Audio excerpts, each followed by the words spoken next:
Today I'm going to be looking at some of this gold luster dust, silver luster dust, and this is their glitter version. This is the Monegasque brand, and the thing about this is that it is actually labeled edible and it's FDA approved for food use, which is really important when you're dealing with luster dust and glitter, especially the edible glitter, because a lot of the edible glitter that people use is just microplastics. It's not really edible. It says non-toxic on it.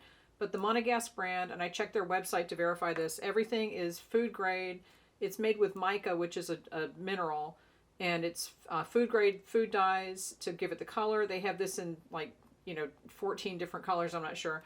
They have the glitter in a lot of different colors. The luster dust is a finer grain and the glitter is a little bit bigger, but we're going to mix it into some piping gel, because if you want to make gold icing, to mix a luster dust into an icing that's opaque and you can't see through it is not really going to give you a shiny gold color. The important thing with metallic dust is that you can get the reflection. And so I thought, let's try mixing it into some piping gel. I've seen videos on YouTube where people are mixing it into vegetable oil, and that just seems disgusting to me. I mean, if you want to do a drip like that on a cake, that's up to you, but just think about it. Do you want to eat vegetable oil on a cake? I don't. So if you're making that for a customer, it's going to look nice, it's going to look good, but it's going to taste not great. So I thought if I try it in the piping gel is sweet anyway, and it will be clear so you can see through it and you're still going to get the reflection. I think, let's check this out. I'm just going to put some of this in here. Oh, look at that. Okay, here's a winner. I don't even have to do... Honestly, I don't even have to do the rest, because if this is working this well, this is awesome. All right, now, okay, so we've got this piping gel. This is really reflective because the piping gel is clear and it's allowing the minerals in there to shine through, and we have a shiny thing to paint on cookies. Piping gel is basically corn syrup that's been mixed with corn starch, and it's thickened everything up. And that's a very simplistic way of describing it. But this will dry. It'll get kind of tacky, dry, like it'll be a little bit sticky if you touch it, but it's not going to stick to your fingers. You'll feel it, but it's not going to stick. This would be great to use on cupcakes if you want to paint this onto, or like pipe this on to some cupcakes or some cake to give you some gold. If you're trying to do a drip with this, you might be able to heat it up and kind of thin it out a little bit and just melt it and then drip it on there. This is going to taste a heck of a lot better than vegetable oil. Let me just tell you that. All right, so let's do the silver. Silver is a tricky color for luster dust because usually people use aluminum in it. And you cannot eat aluminum.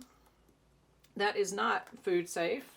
So if this gives a good silver color, that is really good to know. Oh yeah, okay, all right. I am in love with this already.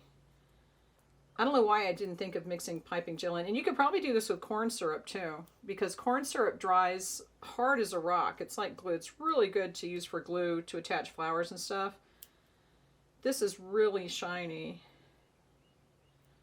Okay, so look at the shine on that. And first, like I said, silver is really hard to get an edible silver dust.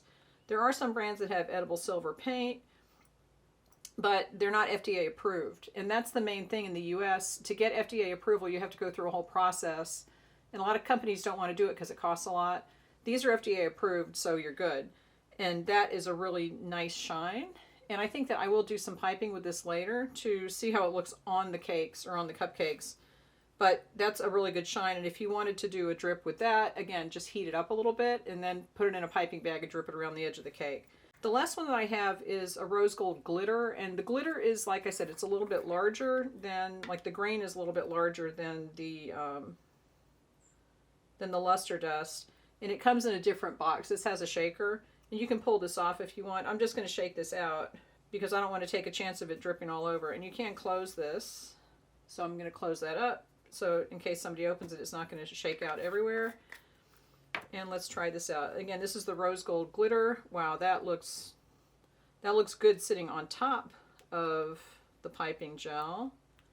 And you can tell that the grain of this is a little bit bigger than the luster dust. And that's pretty much, I would guess, the only difference. Yeah, see, that's not quite as shiny.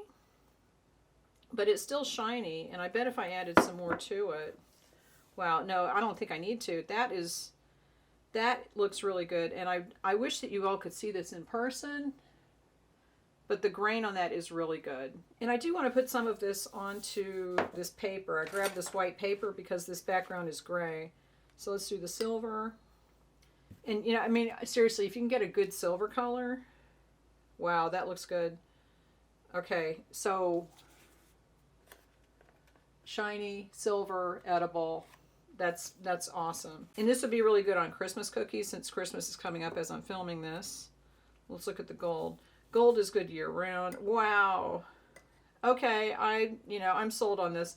If it looks this good on white paper, it's going to look like that when it's sitting on top of icing. Even though you can't see through it, it's still shiny. That looks really good. And let's try the glitter. This glitter, you can really tell that the grains, I wish you could see it up close. The grains in the glitter, you can still see it. So let's see how, oh, that's still reflective. Wow, that actually looks really nice because you can see the glitter in there. And I'm not sure if you can, I bet you probably can't see it, but I can see in this one it just looks solid gold. This one looks solid silver, but this has little tiny reflective particles in it that are really interesting, and it does make it very reflective. I wanted to test these out, so I grabbed one of my little fake, this is a fake cake pop, but it's covered with white chocolate. It's real white chocolate. So this is going to be the rose gold, and I want to paint this on here to see how shiny it stays. This is very shiny. And you can see the glitter in here. This is the one that's made with the glitter. And what you would do is paint this on, and you could do this if you have a cake and the icing has been in the fridge. You could paint this on. See this, you can see that this is reflective. It's not as reflective, I think, as the gold and the silver are going to be. And the piping, since this is in piping gel, it will dry. And it will, wow, look at that. It will like firm up after a while. But this is really good. And if you have royal ice cookies, this is a good thing to put with them. You can also make this into a paint using vodka, or I prefer vodka because it doesn't have a flavor to it and it evaporates very quickly so it won't dissolve the sugar. If you use water, it can sit on top of the icing and dissolve it, but vodka will evaporate very quickly. You can also use lemon extract. That's basically alcohol too, and it has a lemon flavor. But look at that shine. That is really nice. And let's use the silver. And, you know, paintbrushes, as long as these are food-only paintbrushes, and using paintbrushes on cookies or cakes or whatever, and you can use paintbrushes on cakes if it's a soft brush and the icing has been in the fridge to harden up. I used to paint on cakes all the time. It's not a problem. If you have fondant, it's definitely not a problem, but you can paint on buttercream. But look at that. And I think I would add a little bit more of the silver because it doesn't look quite as reflective under this light, but that is still silver. That's definitely not just a gray, like a flat gray color. That has a shine and a metallic shine to it. But look at that gold. That's great. And then the rose gold also has a shine, and close up you can see the little flecks of glitter in there. You can't see that for the gold and the silver as much, but it's more obvious in the rose gold. I love these colors. They have red, purple, green, just a lot of varieties of the colors. So I would go check these out. I'll put the links in the description. But these are really good options to use on your Christmas cookies or your Christmas cakes, or just to sprinkle on cupcakes. And I did another video where I sprinkled the glitter on top of cupcakes, and it looked really good. So this is FDA approved. You can't go wrong with that. It's food grade, hard to find, especially for the silver. And I really love these colors. So I'll put the links in the description. Leave me any questions, and I will talk to you later.